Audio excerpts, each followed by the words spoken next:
તમે જોઈ રહ્યા છો શ્લોક દર્પણ ન્યૂઝ। હવે વડોદરામાં પાણીનો મોરચો કાઢવો પણ ગુન્હો છે।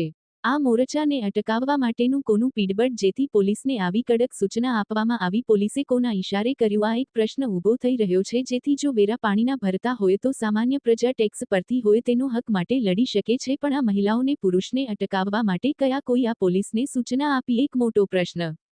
ઉનાળાની શરૂઆત નથી થઈ ત્યાં તો પાણીનો એવો તો કકળાટ સર્જાયો છે કે રહીશોને પાણીનો મોરચો કાઢવાની ફરજ પડી છે।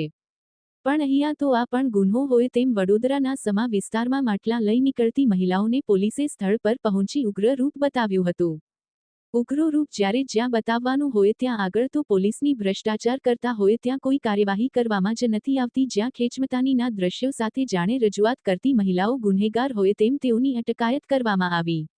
શહેરીજનોને પ્રાથમિક જરૂરિયાતો પૂરી પાડવાની જવાબદારી પાલિકાની છે। પાણીવેરો ચૂકવવા છતાં જ્યારે તમને પીવાનું પાણી ના મળે તો તાનાશાહી કરતી પોલીસની રીતની કાર્યવાહી કેટલી યોગ્ય? દમણ કઈ બાબત તો નથી, પણ કાલે એપ્લિકેશન આપી કે થાળી વાટકા અને વગાડતા ને રોડને અડચણ થાય ને લો એન્ડ ઓર્ડર મુજબ વ્યાજબી ન લાગતા તેને અભિપ્રાય આપવામાં ન આપેલો।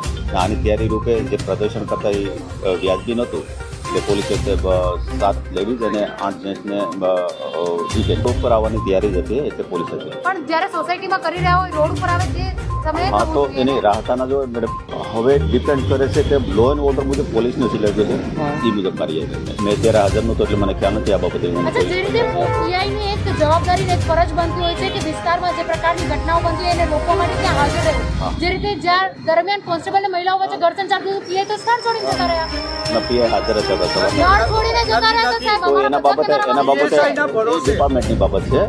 અને આપની મહિલા કોન્સ્ટેબલો જ્યારે મહિલાઓને ડિટેન કરી દીધી એના પછી હસીને જશ્ન મનાવી રહી છે, આ કયા પ્રકારનું પોલીસનું વર્તન? કયા પ્રકારનું જશ્ન તમારા ધ્યાનમાં? એટલે હસી રહ્યા હતા મોટેથી કે આપણે મહિલાઓને હસતું હોય તો એનો મતલબ કે જશ્ન મનાવવું એવું કોણે કીધું? એના માટે યોગ્ય નહોતું કે તમારા મહિલા કોન્સ્ટેબલોએ મહિલાઓને જે અહીંના મહિલાઓને અટકાયત કરી છે, એમની સાડી, એમના બ્લાઉઝ, એમના એ પણ નીકળી ગયા હતા, ત્યાં સુધી એમને દમન કર્યું છે। સ્થળ ઉપર ત્યારે નહોતો એટલે